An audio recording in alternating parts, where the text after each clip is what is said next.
Mesdames et messieurs, bonsoir et merci d'être au rendez-vous de cette session d'information sur Canal 3 Bénin.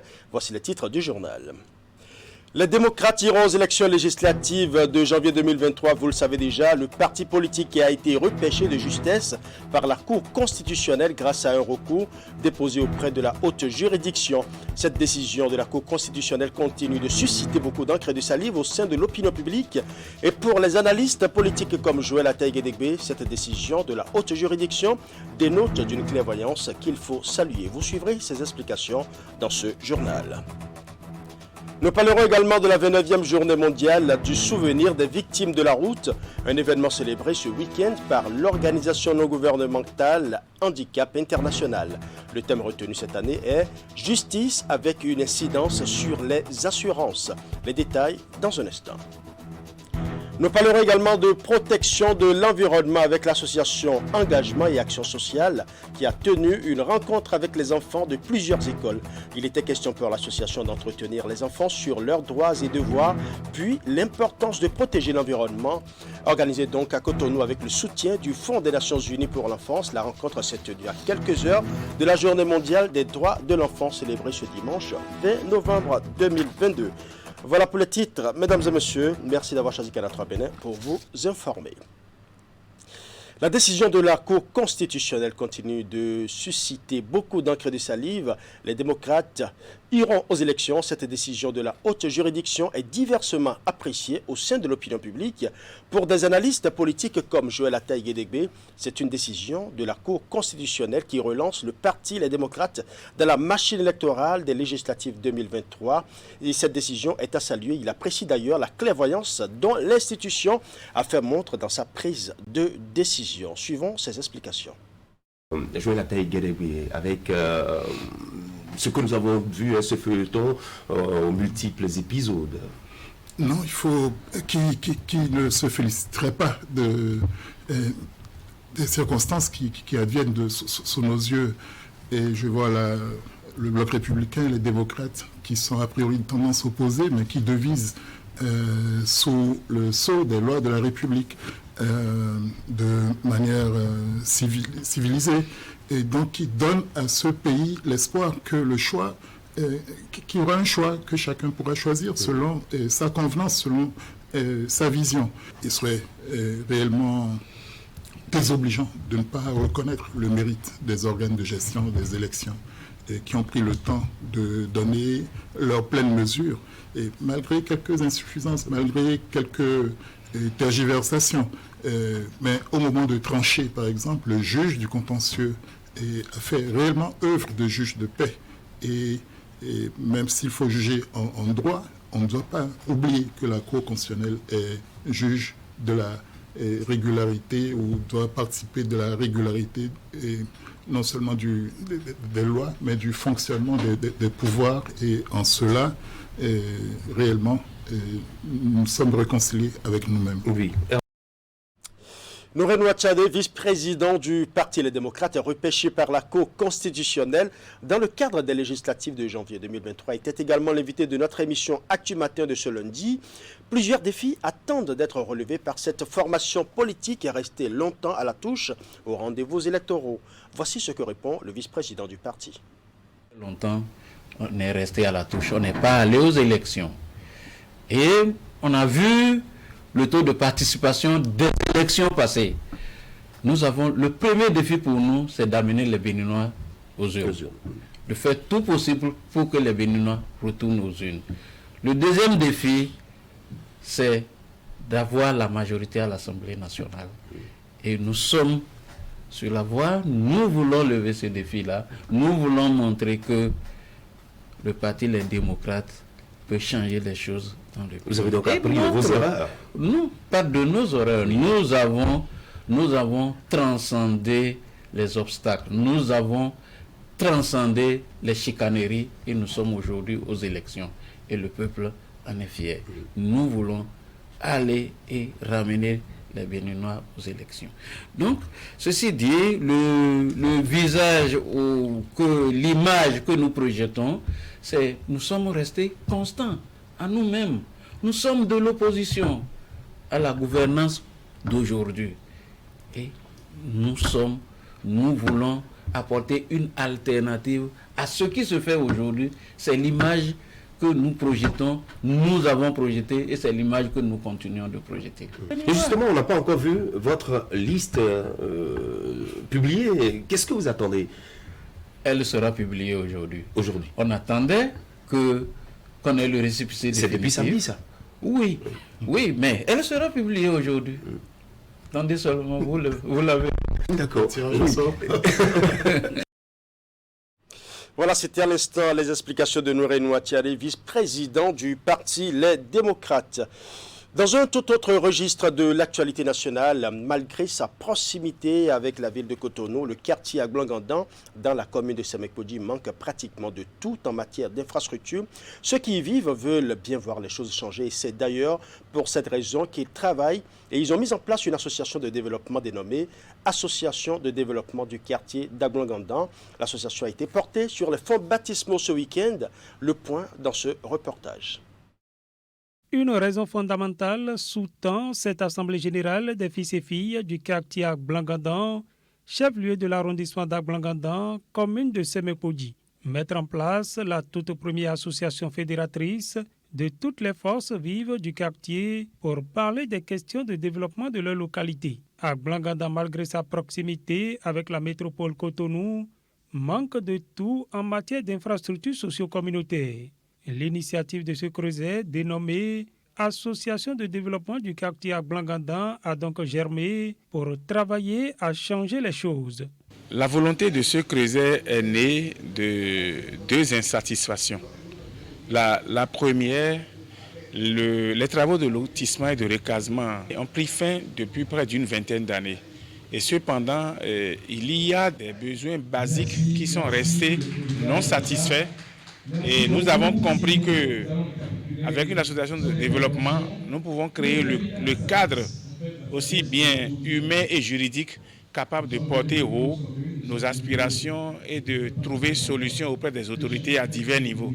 C'est le premier souci. Le deuxième souci, une association de développement est toujours un creuset où se construit, se nourrit, se vit à nouveau frais et la fraternité, l'unité, la vie d'ensemble, le bien-être dans une localité donnée. Cette association ne doit pas être un feu de paille. Dès la création, après quelques jours, ça va s'éteindre. On ne va pas faire ça. Dieu ne voudra pas que cela soit comme ça. Nous devons faire en sorte que cette association soit une racine pour le développement d'Agblongandan. Et chacun doit apporter sa pierre à l'édifice. Agblongandan ne peut pas porter le nom fort et rester le dernier ou l'avant-dernier de l'arrondissement.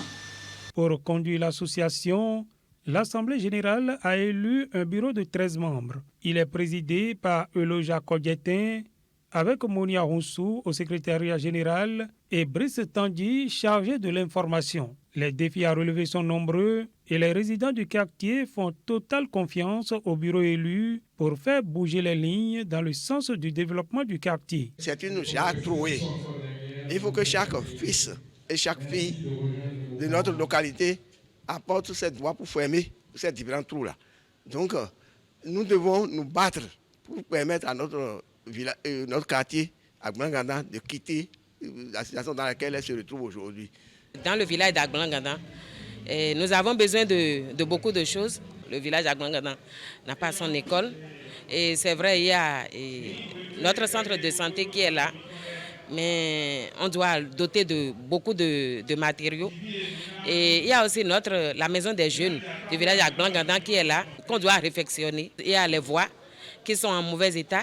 À partir de cette initiative, le quartier Agblongandan dispose désormais d'une association pour porter la voix de ses fils et filles quant aux enjeux de son développement.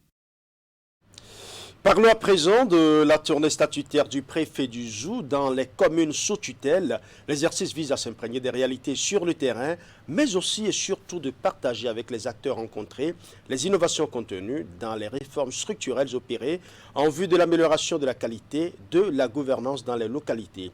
À Djidia, les échanges ont été l'occasion d'éclairer la lanterne des élus afin de les inviter à travailler en synergie pour le développement de la localité. Imetele Namoussou pour les détails. La visite est souvent l'occasion pour le préfet de descendre sur les territoires sous sa tutelle et de prendre langue avec les équipes communales. Les échanges leur permettent d'aborder les problématiques ayant trait à la bonne gouvernance locale et bien d'autres sujets. Démarré depuis quelques jours dans le zoo, l'exercice pour cette étape a conduit Firmé Aimé Couto et sa suite dans la commune de Djidja.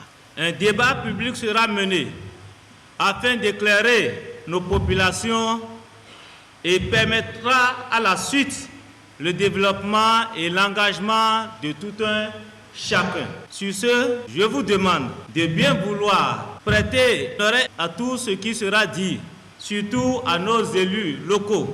Le projet de budget primitif a été élaboré sur la base du document communal de programmation budgétaire pluriannuelle qui retrace les secteurs de développement prioritaires de la commune de Djidja, que sont eau, hygiène et assainissement, agriculture et élevage, enseignement maternel et primaire, pistes rurales, santé, énergie, éclairage public, sécurisation des frontières et des domaines.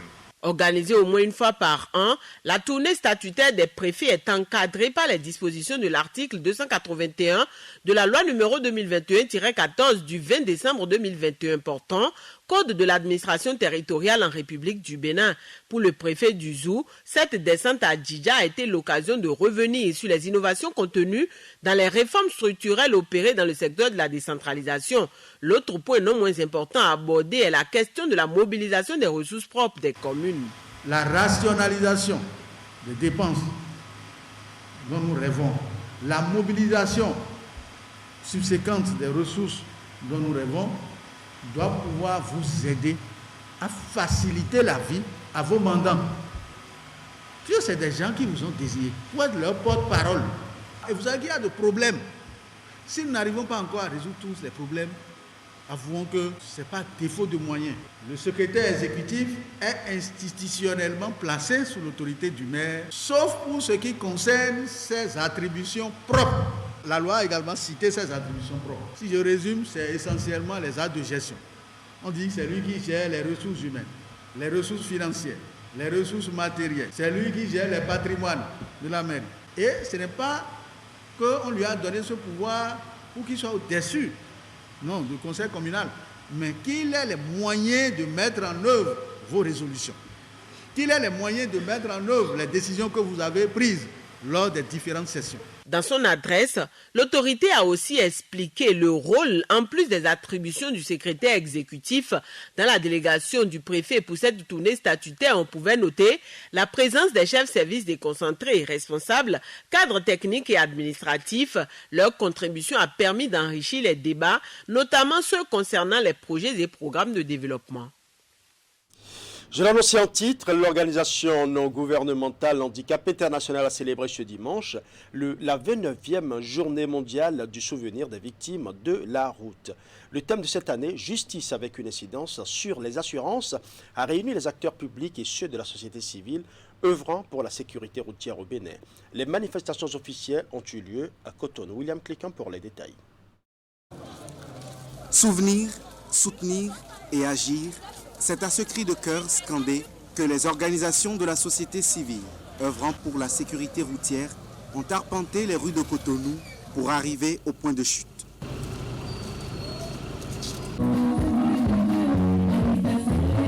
C'est ici, au mythique carrefour La Vie, fort de sens en raison de son histoire, que Handicap International et les autres organisations non gouvernementales ont témoigné pieuses pensées aux personnes décédées d'accidents de la route. Au Bénin, chaque année, c'est plus de 1000 tués sur nos routes, avec des milliers de blessés graves et des handicapés à vie. Je crois que avec notre cri de cœur, l'État, à travers le ministère des Infrastructures et des Transports et les partenaires qui sont avec nous, vont vraiment accompagner les OSC dans leur noble mission. Ils ont aussi pensé aux survivants portant aujourd'hui des séquelles, aux orphelins et aux familles privées de leurs enfants du fait d'accidents de la route. Cette journée est aussi l'occasion de célébrer le personnel militaire, paramilitaire, médical, paramédical qui s'échinent quotidiennement à assurer la sécurité sur nos routes, à prendre en charge de manière précoce les victimes d'accidents de la route afin de leur éviter le développement de séquelles invalidantes. Handicap International Bénin est actif depuis plus de 10 ans auprès donc des autorités béninoises pour accompagner toute action en faveur du renforcement de la sécurité routière au Bénin. Handicap International intensifie son combat contre cette gangrène avec un projet entamé cette année pour 5 ans en vue de la prise en charge des victimes. Mais cette fois-ci, HI va s'investir aussi en collaboration avec le ministère de la Santé dans la prise en charge préhospitalière et la prise en charge hospitalière des victimes d'accidents de la route et avec le ministère des Affaires sociales et de la microfinance pour le soutien des victimes. Nous sommes à 1 mois, plus d'1 mois pratiquement de la fête de fin d'année. Et nous savions combien de fois les Béninois s'organisent pour être disciplinés, combien de fois les Béninois s'organisent pour chercher les raccourcis, combien de fois les Béninois s'organisent pour insulter lorsqu'ils sont dans des fautes de prescription routière. C'est pour cela que tout le monde doit mettre la main à la pâte. Tout le monde doit savoir que cette tendance va être inversée. L'édition 2022 de la Journée mondiale du souvenir des victimes de la route est la 29e. Elle a été initiée en 1993 au Royaume-Uni et célébrée dans tous les pays des Nations Unies depuis 2010. Parlons à présent de la direction départementale de la santé à Takora qui a initié et organisé à Tanguieta un atelier de revue annuelle sur le plan d'action de la campagne de lutte contre les grossesses précoces au titre de l'année 2022. Objectif, faire le bilan des activités afin de mieux se préparer pour l'année suivante. Régis Hippolyte Agosso pour les détails. Faire l'évaluation de la mise en œuvre annuelle des plans communaux de lutte contre les grossesses précoces dans la Takora. C'est l'objectif de cet atelier organisé par la direction départementale de la santé à Takora avec le soutien du Plan international Bénin. C'est un exercice auquel nous sommes déjà habitués. Chaque année, nous venons toujours vers la fin de l'année, mi-novembre-décembre, faire la revue de nos activités qu'on avait planifiées au début de l'année. C'est donc un atelier bilan qui aura permis de constater des avancées dans ce projet. Lorsque nous faisons le point, on retient un bilan très positif, un bilan encourageant, un bilan qui nous donne un sentiment de satisfaction parce que les activités ont été exécutées à 100%. Le phénomène de grossesse précoce, grossesse en milieu scolaire, en milieu d'apprentissage, continue pas à baisser au niveau du département de la Takora. 4 communes, Kérou, Kouandé, Kobli et Materi, sont concernées par ce projet qui, selon le représentant des maires, est en train de porter ses fruits. Le projet, je vais dire que au bilan, les résultats sont positifs et ça va à l'actif du partenaire qui a bien voulu aider pour le financement de ce projet pour le bonheur de nos populations. Artisane des premières heures dans cette lutte contre les grossesses précoces, depuis son arrivée à la tête du département, le préfet de la Takora sollicite l'implication de tous dans cette lutte. Je profite de l'occasion pour solliciter votre implication effective dans cette lutte, surtout la dénonciation des acteurs et complices de ces actes destructeurs de l'avenir de nos enfants.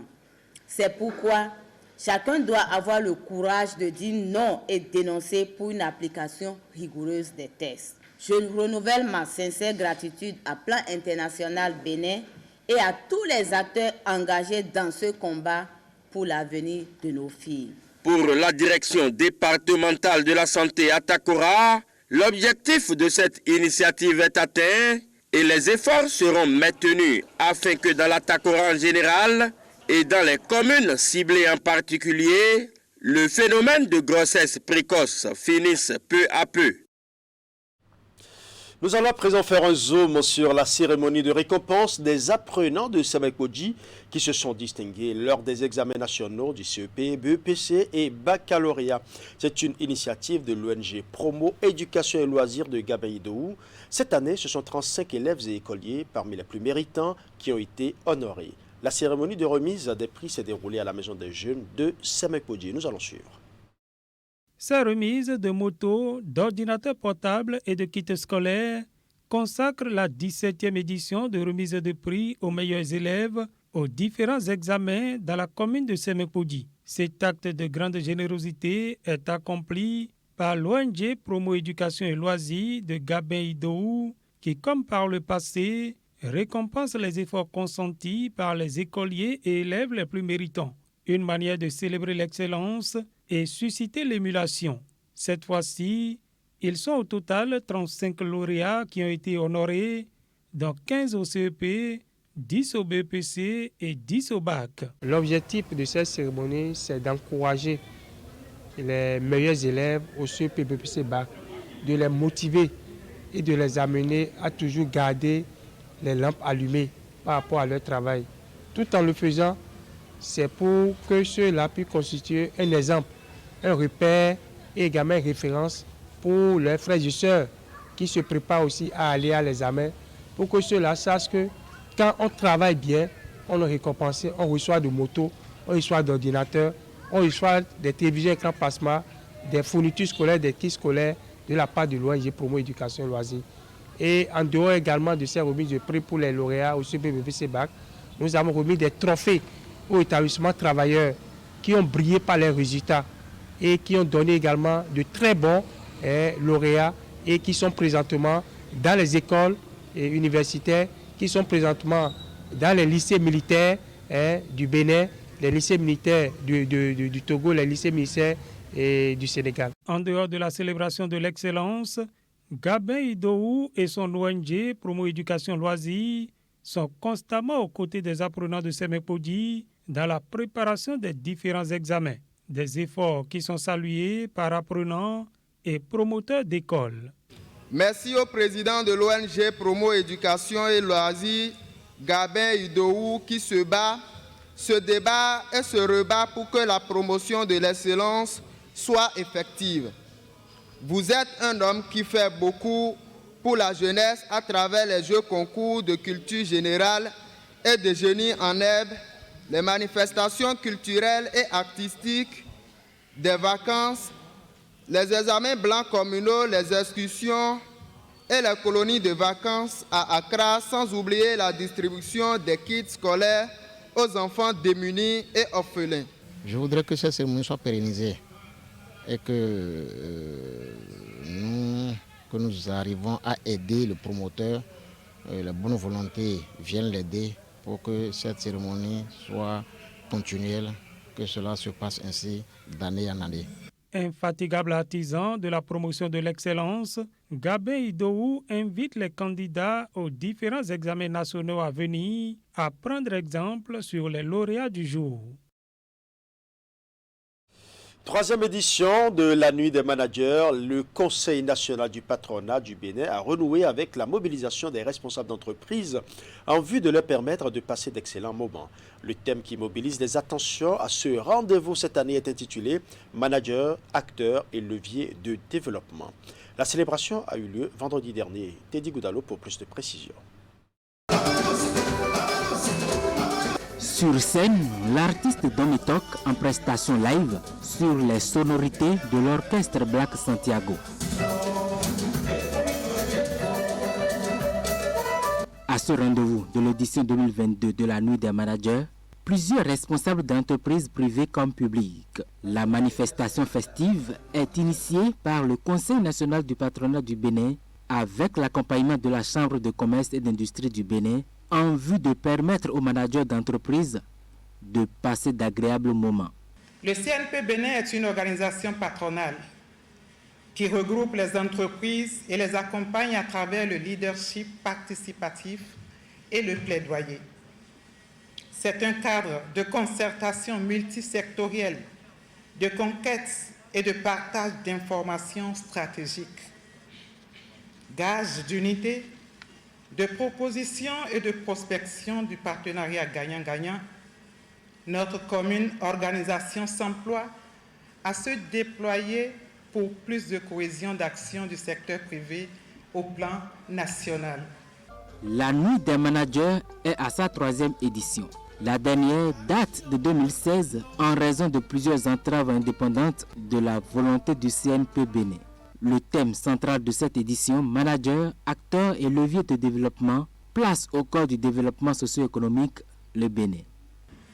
Il nous revient à nous, acteurs clés de la vie socio-économique, de nous montrer à la hauteur des enjeux de développement et d'en saisir l'importance par réservée aux investisseurs privés, nationaux ou locaux. Nous nous y attellerons avec courage et détermination. Votre présence ce jour, mesdames et messieurs, témoigne de votre engagement à poursuivre et à participer à l'œuvre commune visant à impulser au sein du CNP Bénin en particulier et du secteur privé en général le dynamisme dont il a tant besoin pour porter le développement économique de notre pays. À cette occasion de célébration des entreprises et de leurs managers, Laurent Gangbès, directeur général de la pièce, a eu le privilège de présenter les opportunités d'investissement au Bénin. Je l'annonçais en début d'édition, l'association Engagement et Action Sociale a tenu une rencontre avec les enfants de plusieurs écoles. Il était question pour elle d'entretenir ces enfants sur leurs droits et devoirs, puis l'importance de protéger l'environnement. Organisée à Cotonou avec le soutien du Fonds des Nations Unies pour l'enfance, la rencontre s'est tenue à quelques heures de la Journée mondiale des droits de l'enfant, célébrée hier dimanche 20 novembre 2022. Reportage. Tu as le droit de... C'est une causerie débat initiée par l'association Engagement et Action Sociale au profit des enfants venus de plusieurs écoles. La rencontre a démarré par un jeu qui a permis aux organisateurs d'outiller les enfants sur leurs droits et devoirs. L'activité se tient spécifiquement dans le cadre de la Journée mondiale des droits de l'enfant, célébrée le 20 novembre de chaque année. L'édition 2022 de cette journée est placée sous le thème « Moi, enfant, je m'interroge sur l'avenir de la planète ». Chaque année, nous réunissons les enfants de plusieurs écoles pour les sensibiliser sur leurs droits, pour qu'ils savent qu'ils ont droit à vivre dans un environnement propre et sain. Et comme l'environnement fait partie de ce qui leur donnera de la santé et qui les permettra à grandir dans un bon environnement, nous essayons d'organiser une série d'activités. Donc toute cette semaine, nous avons eu plusieurs activités. Celle d'aujourd'hui, c'est celle où nous faisons ce qu'on appelle la causerie, avec un leader qui joue un rôle qui va avoir un impact sur l'avenir des enfants. Nous, en tant qu'UNICEF, c'est exactement le type d'initiative que nous mettons en avant et que nous encourageons.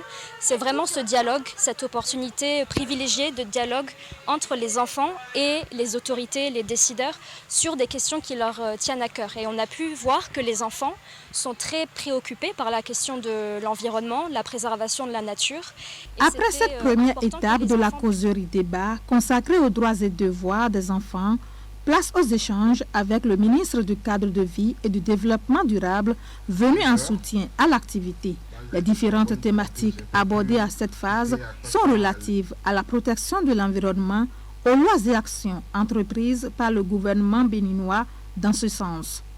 Ce que nous voulons faire, c'est construire des partenariats dynamiques. Des partenariats qui font que, sans bouger, nous soyons à plusieurs endroits en train de dialoguer avec tous les acteurs de notre cadre de vie. Je le dis parce que c'est ce qui se rapproche le plus de nous pour que la culture du maintien de notre cadre de vie, la culture de l'entretien, de la préservation, de la défense, j'utilise un mot très fort, de notre environnement, soit une culture innée en nous, que nous respirions cette culture comme notre ADN, que nous respirons cette culture comme nous respirons de l'oxygène. C'est en tant qu'ambassadeurs que ces enfants sont sortis de cette séance d'échange. Ils sont désormais chargés de sensibiliser leurs entourages sur le comportement à adopter pour la protection de l'environnement. Soutenue par le Fonds des Nations Unies pour l'enfance, UNICEF, la rencontre a pris fin par la distribution des plants aux enfants qui ont pour mission de les planter dans leur domicile et les entretenir. Alors, présent dans la commune de Semekpodji, où le secrétaire exécutif de la mairie, Patrice Lafia, a convié les acteurs économiques exerçant sur le territoire de Semekpodji à une rencontre d'échange. L'objectif est de créer entre ces acteurs et l'administration communale un cadre de concertation favorable au développement économique de la commune et au bien-être socio-économique de la population. Les travaux de cette rencontre ont été lancés par le maire Jonas Benametor. Reportage. À cette rencontre initiée par le secrétaire exécutif de la commune de Semekpodji, les acteurs économiques installés dans la commune, Patrice Lafia a voulu ce forum pour asseoir un partenariat avec les 10 acteurs économiques afin qu'ensemble, ils travaillent au développement de la commune. On est une commune qui est entre les deux capitales économiques et politiques du Bénin, regorgeant beaucoup de potentialités. On a une zone franche industrielle ici à Semekpodji. Beaucoup de partenaires sont installés, des unités de production et tout. On s'est dit que la mairie ne peut pas vouloir faire un développement de nos populations en marge de ses partenaires. Donc voilà, c'est dans ce cadre que nous avons initié ce partenariat, c'est-à-dire ce forum de partenaires qui va nous permettre de voir comment est-ce que nous allons formuler ensemble des stratégies pour asseoir le développement économique de notre territoire.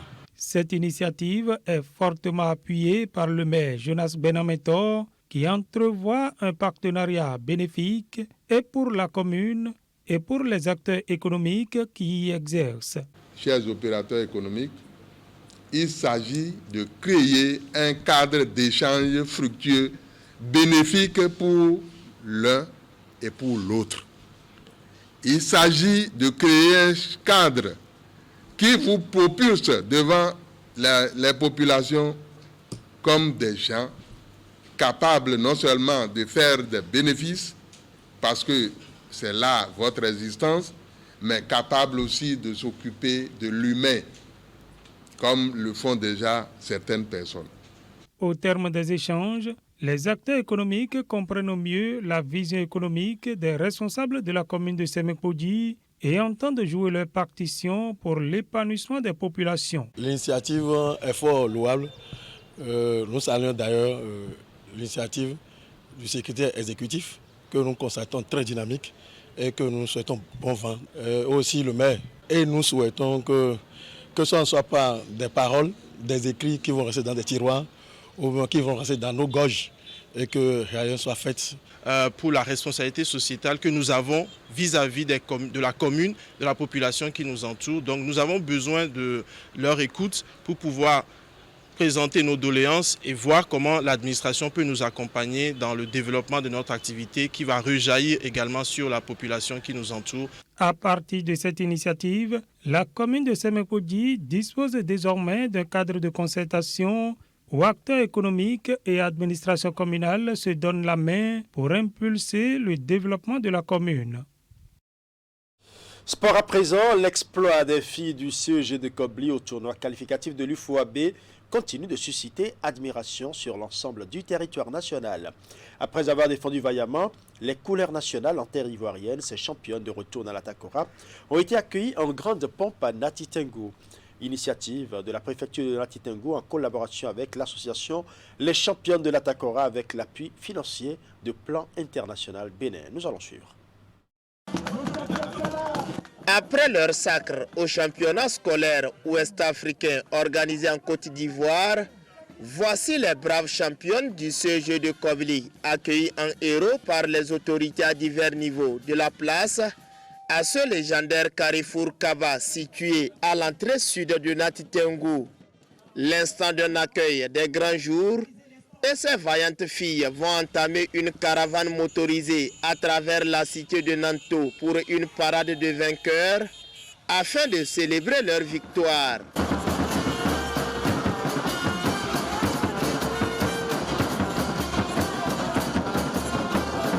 Du lycée de jeunes filles de Natitengo à la préfecture, en passant par le CG1 de la même ville, c'est la même euphorie. À chaque étape, les couleurs nationales et le trophée décroché, exhibés avec fierté à la grande satisfaction de tous. Très heureuse de vous célébrer ce soir parce que vous nous avez rendus fiers, fiers de porter nos valeurs, fiers d'avoir révélé le département de l'Atakora.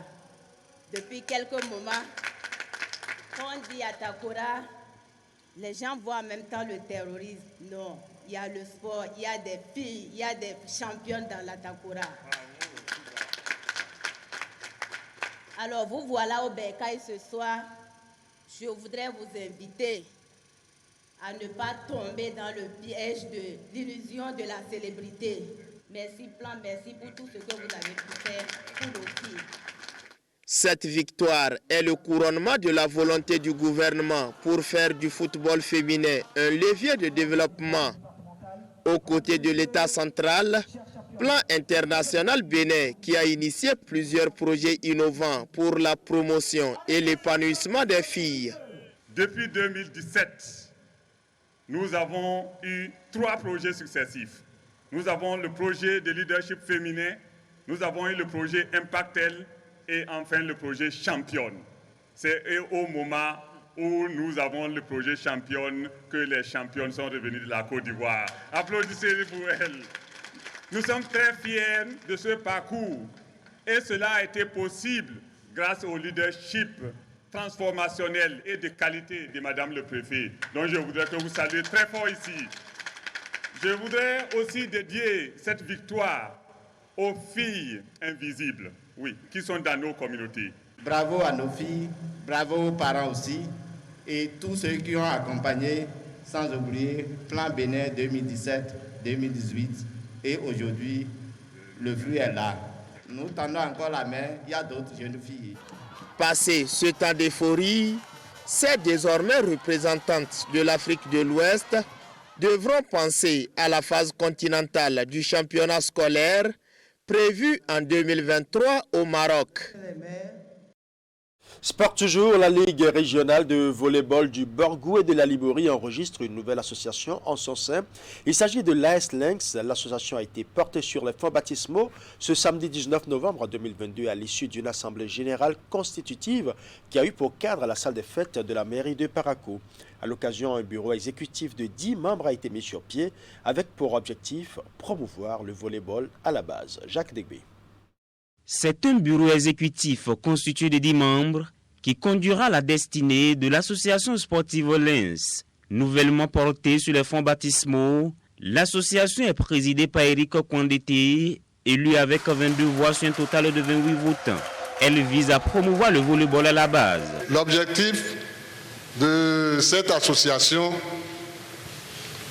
c'est de reconquérir d'abord les premières places au niveau national et ensuite former les petits-enfants, c'est-à-dire à la base, aller dans les écoles primaires et faire une sélection de jeunes, de petits qui pourront avoir la taille et répondre favorablement à ce sport. Atteindre cet objectif appelle à relever de nombreux défis. Il s'agira pour les nouveaux responsables de disposer d'un budget propre à l'association et de détecter des talents dans les établissements scolaires. Les sponsors, je vais me battre pour en avoir parce que sans un fonds, on ne peut pas avancer, surtout en sport. Parce que d'abord, les ballons de volleyball coûtent très cher. Un ballon de compétition coûte au moins 60 000 francs. Je dois encourager les athlètes à ne pas relâcher. D'ailleurs, c'est ça qui a commencé par cette assemblée générale. Maintenant, ces athlètes s'attendent à quelque chose. C'est des gens qui sont déjà techniquement bons. Cette assemblée générale constitutive a connu la présence du trésorier général de la Ligue régionale de volleyball du Borgou et de la Libori. Sali Wissa a salué l'initiative et exhorté d'autres associations à emboîter les pas de la SLS. Heureux sommes-nous de voir l'association sportive Lynx qui a relevé ce défi. Nous ne pouvons que dire félicitations et encourager cette initiative. Ainsi aussi, demander à toutes les associations sportives qui sont sous la juridiction de la Ligue régionale de volleyball à emboîter les pas à l'association Lynx. La fin de cette assemblée générale constitutive a été marquée par la lecture des statuts et règlements de l'association afin de situer les différents membres sur leurs missions. Voilà, ce sera tout pour ce journal. Merci pour votre aimable attention. Bonne soirée chez vous.